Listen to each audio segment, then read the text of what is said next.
G'day, listeners, and welcome to another episode of the Scouting Australia podcast, powered by Australian Property Scout Buyers Agency. I'm your host, Sammy Gordon, and today, guys, is a good day because we have back in the studio Mr. Big Jimmy Ibrahim. G'day, Sammy. Mate, G'day, welcome listeners. back. Welcome back, buddy. It is good to be here with you, Sammy boy. How you doing? Mate, doing very, very well, man. I'm glad to be back in the studio with you, man, recording another good ep. And yeah, man, diving into everything Q&A, all about units, man. We're just discussing units today and everything to do with it. But a lot of people writing in, sending in questions, mate, asking us about it because it's the entry level in the market and all the house prices are moving. Are units something to look at? Now, there is a saying, Sammy, keep your powder dry. Okay. Because when we are speaking of units, there is a few murmurs, whispers from the audience out there, namely Anon and his clan about units. So I don't want to. I'm keeping my powder dry, but I've got a few questions that I need to ask you. I'm going to put you in the Eddie Maguire hot seat. And I'm sure the listeners, I'll be sweet. I'm sure the listeners will be ready. I'll rip my let's. I'm curious. I'm curious about units. Mate, I think it's worth dissecting because it's come into a time in the marketplace where houses have moved, right? Like there's been a fair big shift. Almost all markets that are worth investing in across the country are on the move or have been moving or have moved. And so now like really entry-level investors are definitely kind of getting priced out of that lower end of the marketplace. So, man, I think it's something that's worth discussing. And we've been getting heaps of people sending in questions asking about units or even like doing an episode because obviously we did the other one earlier in the year with my thoughts in particular on cheap shit units. We'll put it that way. Very strong thoughts. Very strong thoughts. But kind of asking me to dig a bit deeper or a few different questions about it and why do I dislike them so much. So effectively, man, we've compiled all the questions, I believe, or a bunch of questions that were sent through. A lot of them very, very similar to that, exact sort of question. I think we've compiled them all together, mate. You've got the list, and then you've got a few things you wanna run through with me as well. So, mate, in the spirit of a Q&A and being as punchy as we like to be with these things, it has been a few months since we've done a Q&A. Yes. So, mate, let's jump into it. Let's knock this out. Now, first, just to frame this for the listeners out there, can you just recap? There was a podcast that we did about why you shouldn't be buying cheap units. Yes. So just to give us context as to what that was about. Okay. And how this is different. 100%. So the biggest reason for that podcast is I wanted to bring people's awareness to the fact that cheap shit units will not retire you, right? And I'm pretty sure that was literally the name of the episode. And the reason for it is because there's spruikers out there and there's these people out there that bandy on as if, buying $150,000 units are going to retire you. I completely disagree with that notion because the yields and the actual net cash flow is never strong enough to provide you with a decent net return at the back end of it. So you could own 20 of them outright and you'd probably be struggling to hit $100,000 net passive. So I think as an investment vehicle for a retirement plan and let's buy 20 and sell 10 to pay 10 out, you're not going to have enough net cash flow. There's too many things like, your strata that's involved. You've got your council rates, your water rates, all the net holding costs on a property, your insurances, your property management fees, everything. Your net costs on those properties are so high. And the thing is like if you were in, let's say, a regional area and you're 150 grand for a unit and your house is 350, so often the cost of that unit's rates and council and all that sort of stuff as well, they're the same as the house, but the house rents are a very different figure and has lower net cost than the unit. So this is where just like from a actual retirement perspective, like I would never have them in my portfolio as part of a game plan. But this is where it's kind of getting to the point in the market where, well, if this is the only thing that you could afford to get into, and this is your ladder on your rung on the ladder to actually get started in the game, and you're priced out of housing markets, and this is the avenue you might have to turn down to actually get your foot in the door, then man, it's not something that I'm opposed to, and why I want to kind of bring it up. Okay, because previously we have said that we wouldn't be buying units. Yep. Because is that because housing stock was readily available at an affordable price? When we could buy houses like specifically, in the low to mid 200,000s, right? Houses in that price point, there was never a reason to buy units at or under that same money because like realistically at that money, almost anyone can get into that product. And I think the rapid growth that we've seen even in that asset type, like that asset type now, that we might have been buying that for 12 months ago at that money, man, that's now up $100,000. Those real bottom end clients that had to, that's all they could afford. A lot of them have made 30 to 40% plus growth in a 12-month window on that asset. But yeah, man, I think there's a lot of other fundamentals around those, properties and those assets that made sense to buy them at the time. But now, like housing market, it's very, very hard to buy sub 300 grand. Like we do a little bit sub 300, a little bit here and there. But if someone's actively coming on trying to buy sub 300 grand these days, we're very vocal that if we're going to source it for you, it's not going to be a house, and it's not our preference to source a unit.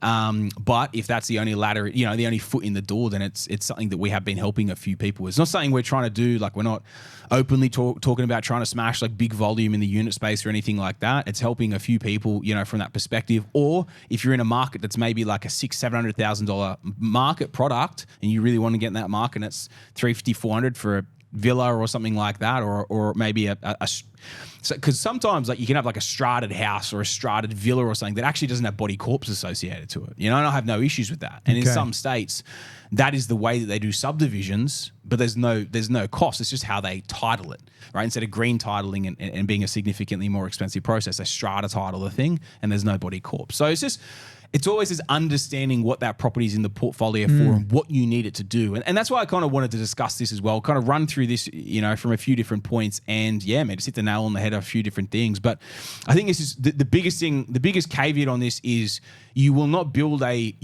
retire off a number of these. You know what I mean? Like the net costs are too high. But if it's what you need to get your foot in the door, build a bit of equity, grow the portfolio with the intention this will be sold at some point, to clear the debt and release some capital, whatever, then the place is coming back into the fold for these to make sense again. So some people listening out there would be saying, well, previously you said we don't buy units.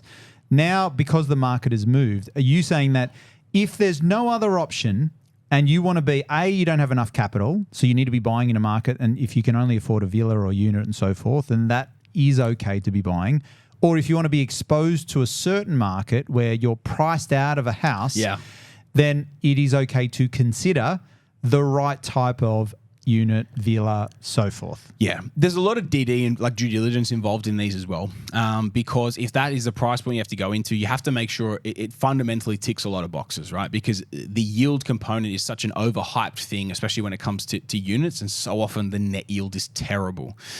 So yes, man, like previously I said it because I didn't believe in it and it wasn't the right time. And it wasn't warranted. In my opinion, it wasn't warranted to have in the portfolio. But these days, where the housing market has moved so far, and even in the first quarter of this year, a lot of unit markets across the country actually outperformed the housing market. It wasn't by much. Let's say if the housing market grew, I think Sydney was an example. It was something like, it was a 1.5% growth rate for houses, and it was 2% for units. You know what I mean? Like it wasn't much. It was marginally in front.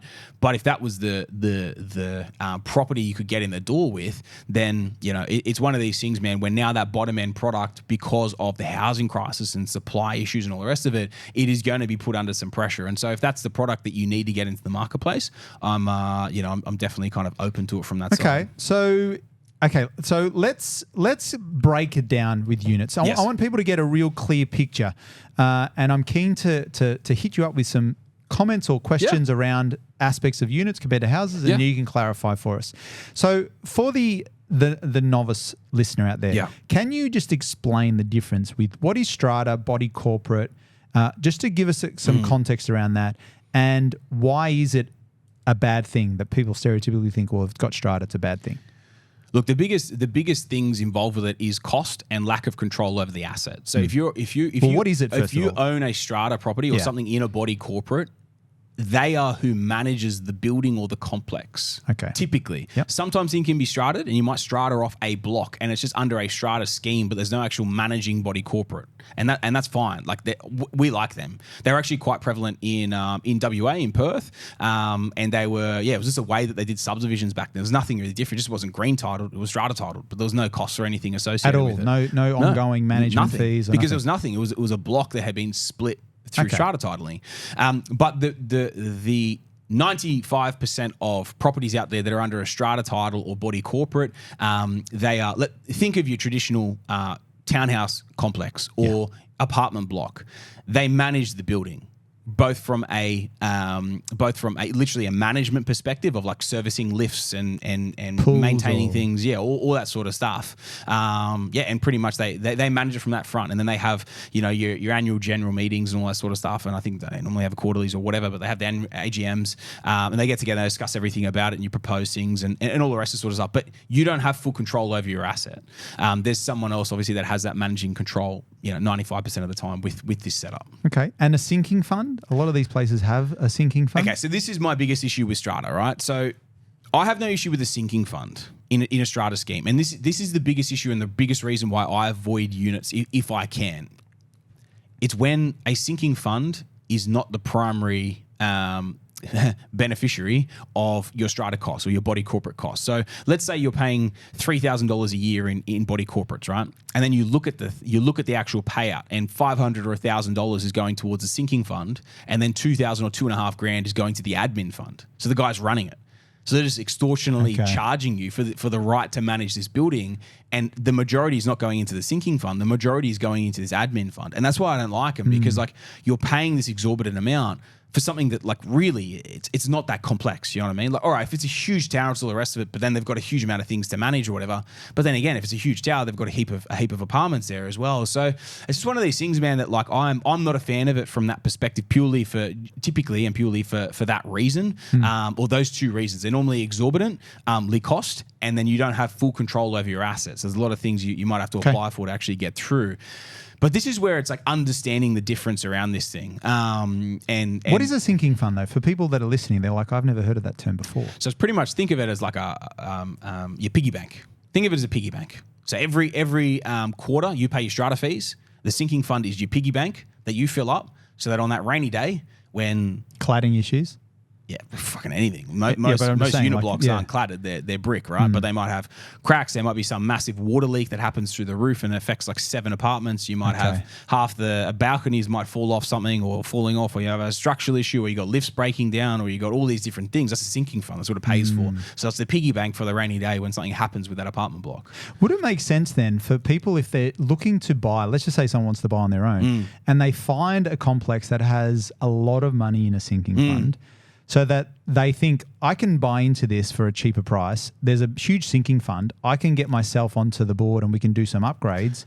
And then I could potentially get a better valuation on my apartment. Yeah, I've known people that have done that in the past. Like I think it's a lot of work and a lot of effort to hopefully get a bit of upside. It's a long road. I prefer to buy a house and just do the renovation myself and then have full control over the thing. Got it. So yes, that can be done. But man, like realistically, and guys, I'm going to drill this all the way back because Jimmy's probably going to start running through all the reasons why, explaining everything about units. And I'm fine with that. But I think the biggest thing to note here is like we're literally talking about this if it's what you need to do to get into the marketplace right now, or if you want a specific market and it's a bit far out from a housing price side of things, we can get in for a unit and it's cheap and we can see the value disparity between units and house prices. We believe there'll be a bit of catch up, or if it's a standalone villa that might only be 10% cheaper compared to house prices in the area, but that's growing again, and then you're getting that disparity, but they are a sought after product potentially from an owner-occupier perspective as well. The correct markets, if you're in more of a retiree sort of area, they can sometimes be in more demand than your bigger block houses. So it's understanding the market intimately,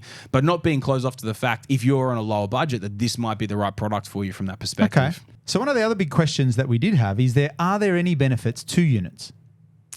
So the obvious benefit is the appealing side is the price point, right? The affordability of them. If you're in the correct market, you're buying them at the right money, right? So typically the affordability factor is a big thing, and can get you the foot in the door of a correct market. You got things like higher depreciation, because when they depreciate an asset, when it's a unit or a townhouse complex or whatever, they actually depreciate like all the common property on it as well. So you get benefits of that too. If it's a newer block or something newer, you get a fair bit on that front. But if it's something older, you're not going to get much from that side as well. But the depreciation can be decent because they're much more compact and it's more building than land. Right. Okay. So that can be a benefit from that side of things. Lower maintenance is typically a bigger thing. So you're not dealing with fences and the externals of an old weatherboard or something like that, which again can fit part of the strategy of that being a preferable asset, but something that's a little bit more low key, set and forget, all that sort of thing. Not as much maintenance on that side. They can be pretty good from that perspective, and look, sometimes it all depends on the strata and what you're working with there as well. But sometimes they can have quite strong yields if you can get something with a really low, strata or body corporate cost. If you're buying into something, I remember there was this one complex when I was very early in the piece. I think it might have been literally 2019 or 2020, like when I first started. I had this client that all she could afford was less than $200,000, and she really wanted Brisbane. So I went out and I hunted. Townhouses for her, these little townhouses for her. And I found this little complex in Logan, and man, you could buy, like, they were kind of selling for the low 200s, like 210, 220, and I bought I think like 4 or 5 in this complex for a few different clients that were really low budgets at like 160, 170. They were 3-bed, 2-bath, like they were hectic, and they rented like immediately for like 300, 350 a week. But the body corporates were super long. They're like $21 a week, right? So a little bit over $1,000 a year.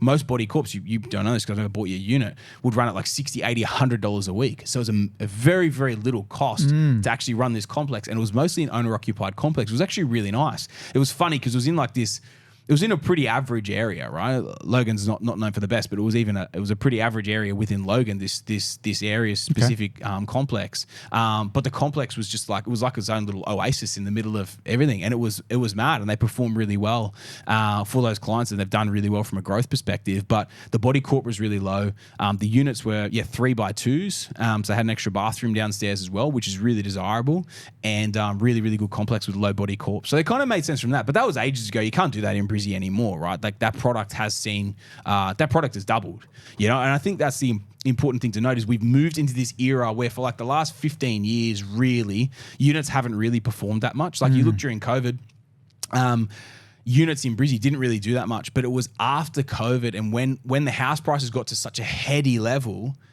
and then the market started to go again, and that's when units had their big spike because there was this huge disparity between, let's talk about that, like it wasn't Woodridge, but it was the suburb next to Woodridge, but like a Woodridge house 4 or 5 years ago, you could buy for 250 grand, 300 grand. Now they're 600,000, and the units were 150 to 200. Now they've had a big jump because they couldn't go to 600 and then start climbing again, and the units still be at 200,000, right? It's too big a disparity for a 3x2 unit. So then they've effectively gone through a doubling or more cycle as well. So it's been really interesting to kind of watch that transition. And man, I've always been against units. I hate units. I've got a couple in my portfolio. I've never liked them, but in the last few years where affordability has become such a massive driving factor of growth, and these areas have been so tight from both a rental and then a sales perspective, the rents started going through the roof. So like there was some that I'd bought for clients at 160, 170, and then their rents had gone into the mid 400s. And it's like, well, people are like, pay that or just get a loan, to buy it at 200, 250, and then that started going 275, 300, 350, and then it started climbing. So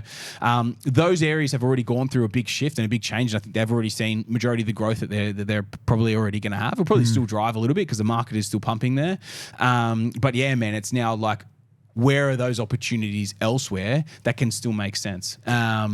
Yeah, man. So it's like the same fundamentals as everything else, but then there's a few different metrics in there that you might look at for a client if it suits in their portfolio. And the big preface on this will not suit 90% of listeners to this podcast, okay? But it's bringing awareness around Why is that? Pros and cons, because there's better products out there. Yes. Okay. So I still, every day of the week, would still opt for a house over the unit if I could.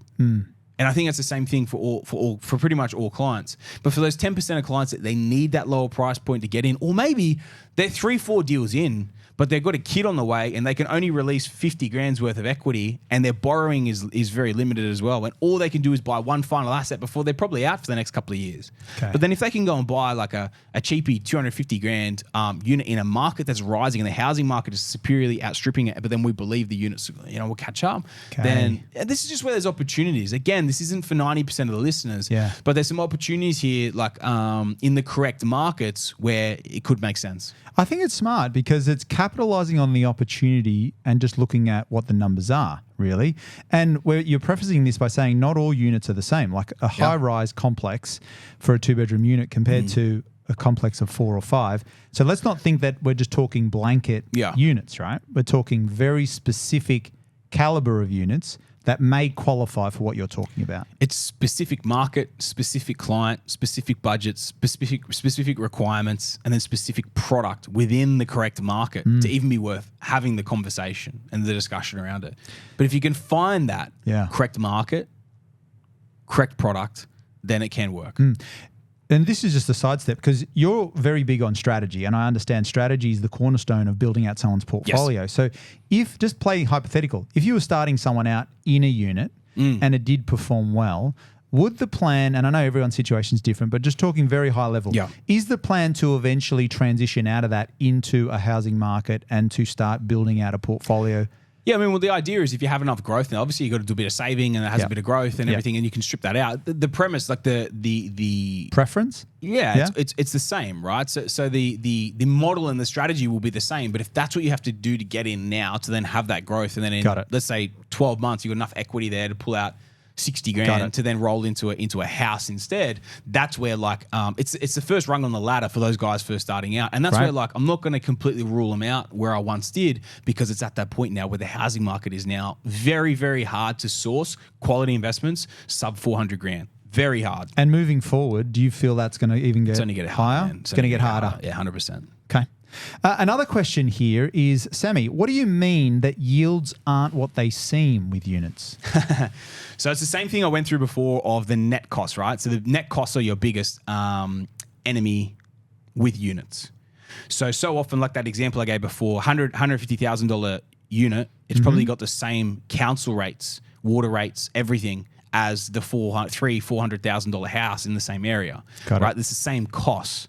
But if the $400,000 house is renting for $450, $500 a week, and your 150 unit is renting for $300, it's a 10% yield, right? It's 10% yield on purchase, which sounds amazing, but your net costs, if your council rates are $3,000 and your water's $1,500, and then your strata's $3.5 or something like that, all of a sudden, what seemed great on paper with a 10% yield has just been eaten up by all your net holding costs, and then you've got to pay the mortgage and everything on top. And this is where they just don't add up. Right? So they just don't, from a comparable perspective with that, they just don't add up when you're looking at them from a cash flow perspective. So this is where you have to be really, really fine up with your numbers. You have to know them intimately. What are those strata costs? What are those body corporates costs going to be? What are your council rates? Insurance, all that sort of thing. What are they going to come in at? I mean, insurances a lot of the time are actually cheaper because your insurances are covered, like your building insurance is covered under your strata scheme typically. But you just need to understand these things intimately, right?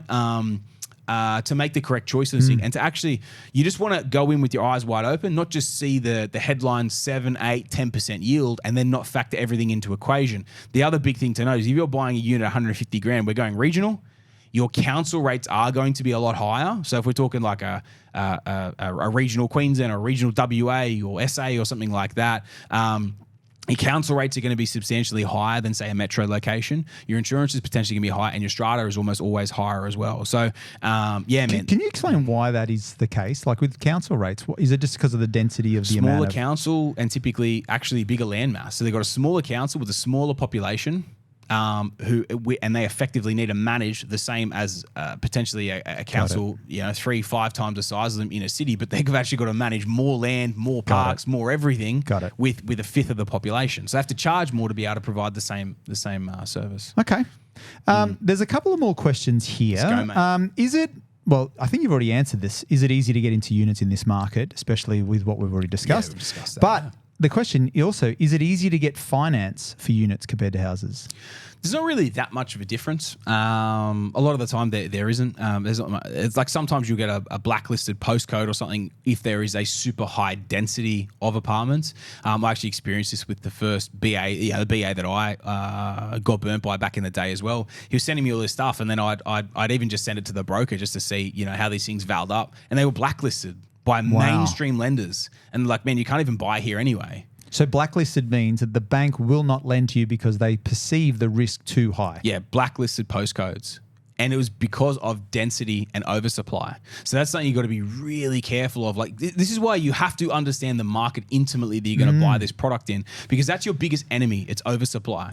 And this is where the scarcity of houses and that land content obviously carries a lot of weight from that perspective. But if you can understand that, there's the opportunity. But again, this is the thing you have to be super, super wary of from that perspective. But I'm talking mainstream lenders with postcode restrictions on this due to high density. Okay, great. We've spoken about rental yields, and I think you explained it very well with the net yield. So I think you've answered this question here. Was basically, are units giving a better yield than houses in this current market? Because I mean that sort of speaks for itself. Moving on to vacancy rates, is there higher or lower vacancy rates for units in this particular market? What do you think? I would say there would be lower vacancy rates for units. Actually, no, there'd be higher because there's a lot more units than houses available. That's why. Is that true? It's always market by market. Yeah. So it's the cheapest price point in the market, but it's typically the least desirable product. So that's where it will always depend. If the vacancies, if it's very hard to get a house in that sort of area, your vacancies will be quite low. Got it. Because people will be transitioning into it, or if rents are really expensive on a house, they'll rent a unit or a townhouse or a villa or something because it is a much more affordable product. That in turn gets pushed up from that perspective when the demand starts to come through. But you almost never will see the unit market tighter than the housing market, because the houses are typically always the most desirable, and then it is the funnel product of, well, I can't afford a house. That is where I go. Yes. And so that is almost always going to be a tighter vacancy rate on the houses over it. But if the rental market for houses are that tight and that highly sought after, you're probably still going to have a pretty tight vacancy rate on your units. The one thing to be really wary of is when an area does, let's say, go past a boom or and maybe it blows out a little bit from that perspective. You would be you would not want to carry a unit beyond a peak in a growth cycle, because when things get lax and get a bit loose again and vacancy rates blow out a little bit, right? Like right now we're in historically low vacancy rates across the whole country. Let's say most capital cities are sitting sub 1%. Let's say your houses are sitting at 0.5% and the units are sitting at 1%. When at some point, this will happen. Supply will come back onto the market and your housings might move back into the 1 and then 1.5 and then 2%. 3% is considered a balanced market. But let's say it moves back to 2%. Almost all unit market. Because what will happen is when it gets to that point, people will drop the price of rent to lease. Of course. So when they're dropping them and there are more stocks coming in, what you'll find is people will go, okay, sweet. Well, this is the rent that I was paying for a unit, and now I can pay the same thing and get myself a house, and they transition out, and then the vacancy rate goes up on the units. So something you've got to be very, very careful of carrying past a boom in a market like that. Like that's why I like to sell out and capitalize on a gain when I can, especially on something like a bread and butter. A unit will never be a high cash flow deal. Like a standalone unit will never be considered a high cash flow deal. Net holding costs are too high, so it's always a bread and butter. So we sell out when they get to the top. You never want to carry it past, because that you'll fall into that, and then you'll just be trying to compete with everyone chopping it down. And people forget. People have a very short memory, right? And people these days, we live on the Gold Coast, right? And units now, housing is so hard to get a rental up on the Gold Coast. Right? I literally have clients text me, "Hey man, I'm thinking of moving up to the Goldie. Have you got anyone you could help me with to try and find a house? I can't get anything. I can't even get a look in or anything." But people forget that pre-COVID, Gold Coast was a 10% vacancy rate for units. No one wanted to touch them, and they were through the floor. They were so cheap, both from a sales and a rental perspective. Wow. But then COVID boom happened and they went through a massive boom, right? But at some point, supply will catch up with demand. It will then exceed it, because what they do is they just pump it. They try overshoot. First the market, try and get it to market, sell it while the market's still hot. But then they always overshoot. Always too much gets built. And then it blows out from that perspective. And you don't want to be holding the bag when that happens. You know what I mean? And it's one of those things, man. When the time, that's why I like to exit. It's one of those things, man. You don't want to hold that product, because even if you bought it cheap and the rents came up and then they come back off a bit, it's okay, but you sell that thing, man, and then you use the profits, you wipe out debt on something else. It's a higher net cash flow return. You're always going to get a better return from that than trying to hold on to that thing past the cycle. That's a really good point. Counterintuitively, thank you, mate. A lot of people think units are for yield. I mean, on first thought, right? Because they're looking at the cost. Because they don't understand the net yield. The net holding costs of it. That's the important thing to note, the net holding costs of that asset. Yes. Speaking of capital growth. And taking everything into account. All the costs. All the costs. Yeah. Not just what you think. Remember, a unit is different from a house. There are going to be additional costs associated with that. You need to know what they are, or you'll get burnt. Okay.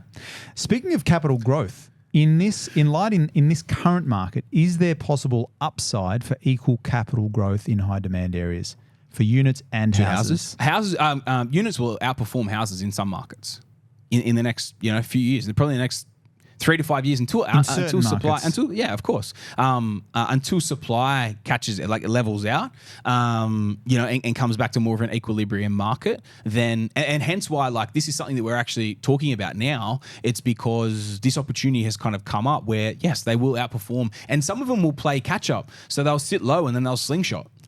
And they'll play catch up with a housing market that exploded and took off, and no one wanted to touch the units because no one touches units, right? Like from an investor perspective, everyone bags them out, and then they'll slingshot and they'll play catch up.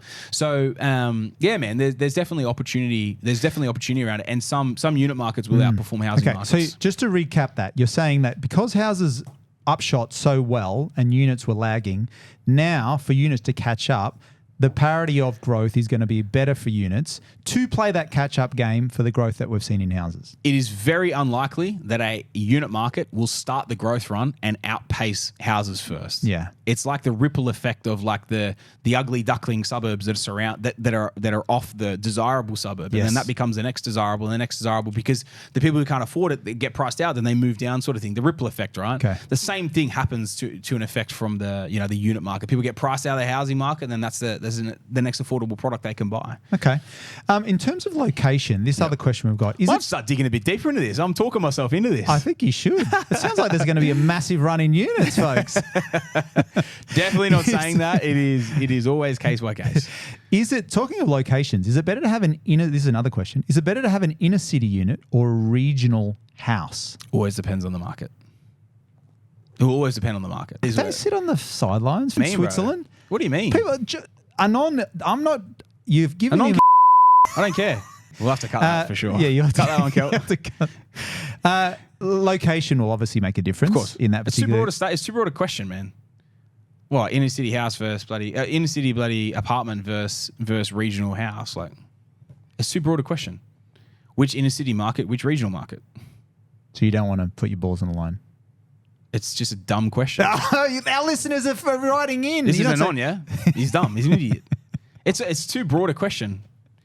Let's just be real about it. It's too broad a question because you're trying to compare two markets. There's 15,000 suburbs in the country, and you just want me to make here's 5,000 unit markets and 10,000 bloody housing markets, and you just want me to make a call on it. Like, this doesn't work like that. He wants to give you a bit of Burley. That's what he's trying to do. Man. Okay. Walk in front of the bus. Okay. Another question here is around the resale potential, Semi. Don't pass the peak. Don't miss the peak. So don't miss the peak. Do units or houses have broader appeal in this market? I think Don't miss the peak. Don't miss the peak. I think we've already answered. Let's to recap. What will be easier to sell? House. House is always going to be easy because there's a it's the same bigger thing market. as a vacancy thing. Exactly. So it's not even supposedly a bit like demand wise, yes. But what you got to remember is that when a glut comes with apartments, you're in strife. Yeah. Because you're selling against everyone else who's also trying to sell, and then people start getting panicky, and then someone fire sells, and then someone else is like, oh, I don't want to miss this. Like I don't want to, and then. So that's the oversupply risk. Yeah. Right. So that's why don't miss a peak. Okay. Sell out at the top, get out, bank your profit. Even if you're selling out a little bit before the top, so you don't miss the top. Even if you sell out what I would do in this, and it's the same as, you can play this game a lot of different things. Like, I don't know, people do this with like shares and crypto and stuff like that. Like you set the peak of where you are comfortable to sell out, where you know, if I hit that, I've made great money. I've just got to walk away with the fact that I'm happy with that. Walk away with that. Bank the profit. Don't get greedy, because if you miss the peak, it can also be a very hard product to sell. It can be a very hard product to sell once you get past it and this oversupply comes back in. And that might be a few years away. Like realistically, I called the super boom over a year ago. It was about a year ago, whatever we first started talking about it. And the supply demand imbalance that I was talking about has just run rampant since then, right? And I think that's going to take a while for that to wash out. But it's one of these things, if you go on a great run with either of these products, we'll talk about houses now as well, guys, but like you go on a great run with a certain product, it's just be very aware of what you're holding and what you don't want to miss the peak on, or where you're happy with in terms of sale price, exit, reinvest elsewhere as well. Okay. The last question was around tax and any difference in depreciation and negative gearing. You did touch on depreciation, but from a negative gearing perspective, there's no difference, right? For people listening out there. I mean, it flows in the same way. Like the negative gearing potential, or the write-off potentials, really just come down to the same depreciation benefits that you do have around units. But it kind of depends on your strategy as well. And the unit has to be a certain age to actually be able to benefit from that too. Yeah. But it's nothing substantial, you know. It's nothing amazing that would really make you opt for that product over something else. But yeah, it's one of these things. Like you want to make sure you're claiming it if you're able to claim it. But again, we just reiterate the final point here, guys, that like this is a product that won't suit most people. Yeah. But if it works into the strategy and it's how you can get into the market, then, you know, it might be worth a look in. I think all these points have been really great and it's been really, really helpful. The last one is really maintenance and upkeep. Are units generally cheaper or more expensive to run? Yes, as we were saying, I think one of the first things, just like one of the first questions written in by the audience was like, what are the benefits? And maintenance is definitely the lesser, so like lesser costs, right? So you own a house, you've obviously got the externals, you got the yards, you got the landscaping, you got fencing, you got trees that could fall in the house, all this sort of stuff. With units, you've literally just got your four walls and then everything that's inside it, and that's what you need to maintain. So they definitely are lower from a maintenance perspective. But more expenses overall if you factor in the strata and the other things, right? Also, you can't force as much value by, let's say, buying something that may be a bit of an ugly duckling from the outside and then improving its street appeal and landscaping. And a lot of the time you can do that for quite a minimal cost and add quite a bit of value from improving that streetscape as well. So it really depends on the product and your strategy and what you're trying to do. Like if renovation or value add is part of the strategy, then something like a house, you're going to have more things that you can play with and more levers to pull to get yourself a greater uplift result compared to a unit. Okay. Last, to wrap it up, because this has been really helpful, for clients that are coming on with APS or current clients of APS, if they're listening out here, how would they know whether or not this is suitable for them? Would that be in their strategy session with the strategist to run through this? Yeah, definitely, man. Definitely. So they're going to be able to obviously assess, like your APS strategist is going to be able to assess where you're at right now, where you're looking to go in the portfolio, and really what is your starting point. And that's going to open the options of what's actually on the table and available to purchase right now. When people are coming through wanting to do houses sub $300,000 or like that's all the budget allows, at the moment we're not taking anyone on for it because it's such a hard product to source. There's so few deals that are actually coming through that meet that criteria that we're not even taking people on. That if that is their criteria, at the moment we're not signing them on because we can't assist with that. Okay, so that's for clients of APS. Yeah. Just to wrap it up, for the independent investor out there that have heard what you said today, what would you say, just to recap, top 3 things that they should just make sure they keep in mind if they are considering this for them in terms of starting their portfolio? Yeah, I mean, if it's your only option or if it's a market you really want to get into and it is your only option to get in the door, it's something to consider. That's probably point number 1. Point number 2, go in with your eyes wide open in terms of what you are purchasing. And that can mean 2 things. So obviously you want to understand what those net costs are going to be for that property. Like understand that intimately, guys, because if you get this wrong, it's a heartache and it's a punish to own something like this. But the other side of that is you want to know what sort of maintenance things are coming up on the property. And one of the things you can order if you're going to be doing this, or if you do opt to go down this route, is what's called a strata report. Your solicitor, your conveyancer can order a strata report for you. It comes through. It's pretty much a full analysis on the strata scheme of that property, and it'll let you know if there's anything outstanding from that perspective, like maybe some massive maintenance bills that might be coming through.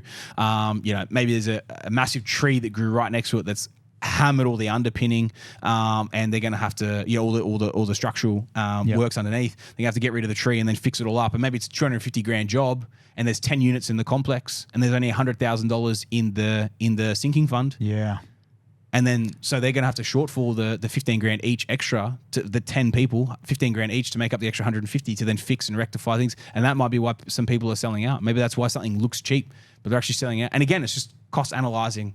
Okay, is it cheap enough to warrant buying it and then paying the 15 grand, or is someone just trying to sweep this under the rug and get this thing sold? So, or could you use that as part of your negotiation 100%, to really get a massive deal, factoring in that extra cost? Maybe. Okay. But it's one of these things that's taking everything into account. Okay. You're only going to know that when you order the strata, unless they disclose it earlier, but you're only going to know that if you order the strata report and go through that side of things. So that's something, if someone is going to go out there and do it themselves and they're not using a professional, go through that process. A lot of people miss that, and that's how a lot of people get burnt. So I hope that's a bit of value that someone can take from it. Mate, I think you've done very well, Sammy boy. You've given us a really good insight into how this could be relevant and prevalent in your portfolio.